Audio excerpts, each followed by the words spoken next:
Hi, I'm Audra, and today we're going to talk a little bit about gardening. In our neck of the woods, we live in an area where we have a very short grow season, and we have lots of critters. We have lots of wide open spaces, so if you are going to grow anything, they are going to eat it. So today we're going to talk about building garden boxes. There are several different ways that you can build garden boxes, depending on what their uses are for, how long you want them to last, the cost that you can spend, and the materials being used. A lot of people do garden boxes with treated wood, and that's great. It will last for a very long time, but wood will eventually rot. So I chose to go with brick, and I made this design. I made a 4 foot by 8 foot, and that is width and length of the box, and then I went 3 high on the bricks. So these are just your commonplace cinder blocks that you can order. They're probably about 50 cents a piece. Sometimes you can get them on sale. And as you can see, they are laid in a classic brick lay pattern, meaning that, you know, they're not stacked directly up on top of each other. They're kind of laid side by side. And then in order to do that pattern, you have to have little half blocks to do the corners and stuff in between, to stack like that.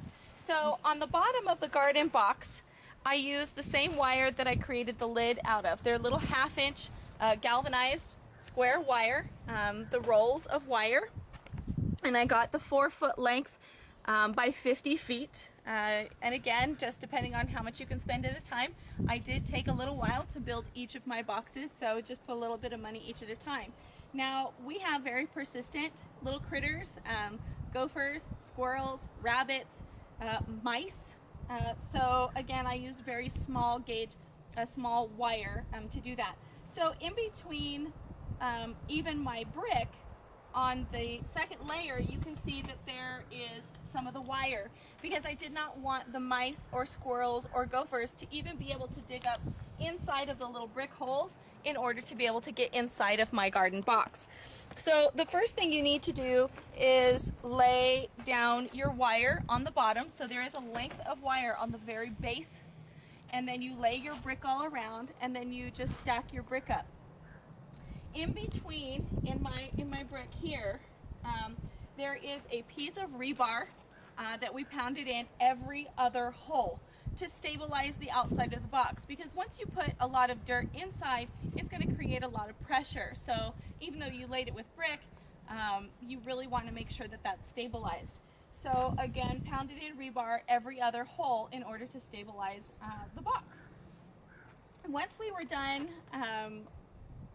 putting in the rebar, you can either do concrete, but honestly, we have a lot of decomposed granite, decomposed granite, and we just went ahead and filled and packed the holes all the way around, and I did water them and pack them again and just keep going until it was really solid. And honestly, that's probably just as good as you're gonna get with your concrete. Probably not, you know, I mean, obviously concrete would be great, but it's also very expensive. So that was it. So I also will have drainage, because I don't have concrete in there. My box will be able to drain throughout. So the decomposed granite works very well, again, to stabilize it and to allow drainage. So once we were done with that, I made a cover for my box. The cover works for 2 things. The first thing is, of course, keeping the critters out. So what I did is I put, if you can see, the wire is actually underneath here. The whole frame is made with PVC, and it's 1/2-inch PVC, and I just used elbows and corners, and I did it all the way around the box, and then made 1, 2, 3, 4 corners. And then when I came to the end where I had the wire, as you can see, this little fold, I just put another piece of wire on the end, folded it over, and the entire thing is sewn together with really small gauge wire. Some people have craft wire or things like that that they might use for floral design and things like that. It would be a little bit thicker than that, but enough so that you could actually sew them together. And I guess I call it sewing, but I literally wove the wire and attached each piece of wire. So again, those little critters, those little vermin, couldn't get in the middle of it. Then I went ahead and covered it with the plastic. And it doesn't have to be completely see-through, the plastic, but it does need to be clear enough to where the sun rays can get through. This works for your winter months. Again, I said we have a very short grow season, so I need to protect it from the snow. We've already had 3 or 4 snows since my my planting, and so it's 7 to 10 days for most of your seeds to sprout and germinate, and they need to get to at least 70 degrees with water in order to germinate or initially sprout. And then at that point, they need really good nutrients, soil, and sunshine. So this keeps the heat in the box and allows the sun rays to come through, cuts down on the wind and the cold, so it keeps the temperature up. So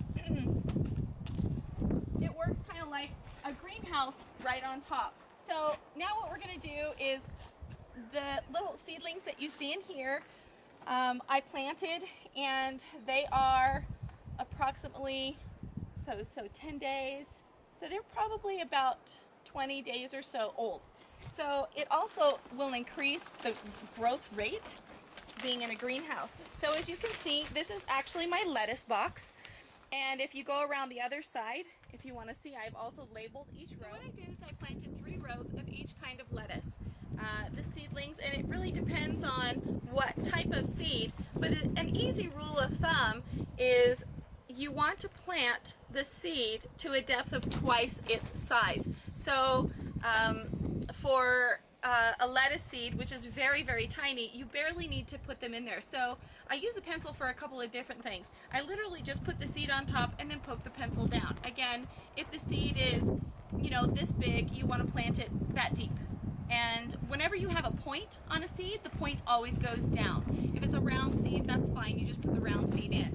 And usually on the back of your seed labels, it'll tell you what your spacing should be. But in each hole, I put 2 to 3 seeds. That is because not all of them will germinate. And at that point, once your seed's here, pretty soon I will be able to thin out my crop. And you do want to thin out your crop. As you can see over here, there's quite a few of them.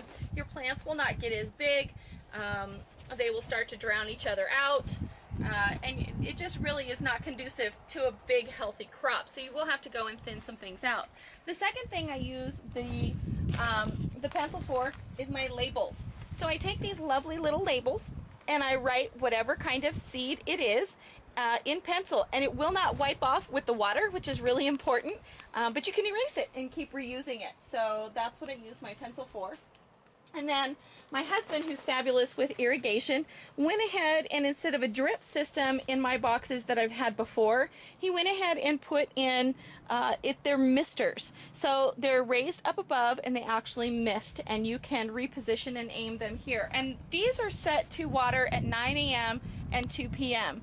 So I can't have it too early in the morning because it's very cool, or too late in the afternoon because, again, we get freezes out here still. So depending on the age of the plants and how hot it is, we may change and adjust the water for the plants. But there you have it. And you can kind of get a good look if you can come take a peek. And of course, you can take a peek of the inside of the box to see, you know, how many elbows and things. And we will go ahead and post a design for this. But, you know, this is, you know, if you want to, you know, do something different with your design, you know, experiment, do it. We also have really high winds out here, so this is my little contraption with the rope and the brick over the top just to keep things down. We have tried hinges on other garden boxes, ripped right off. We have tried making them a little heavier, which isn't very nice for me to be able to have to lift everything off. As you can see, I can pretty much just lift it up with one hand. So that's really nice to be able to garden by myself, to be able to lift it off. So the other thing was we used the large hook and eye, and again, ripped right out of the wood. So this is our 3rd attempt, and so far, knock on some wood or brick, it's worked. So they've been able to stay down and nothing's been blown away. I don't see the brick being blown away, so that's great. So that is gardening in your box, and Thank you very much, and we'll talk about seed planting and how to thin out at another time.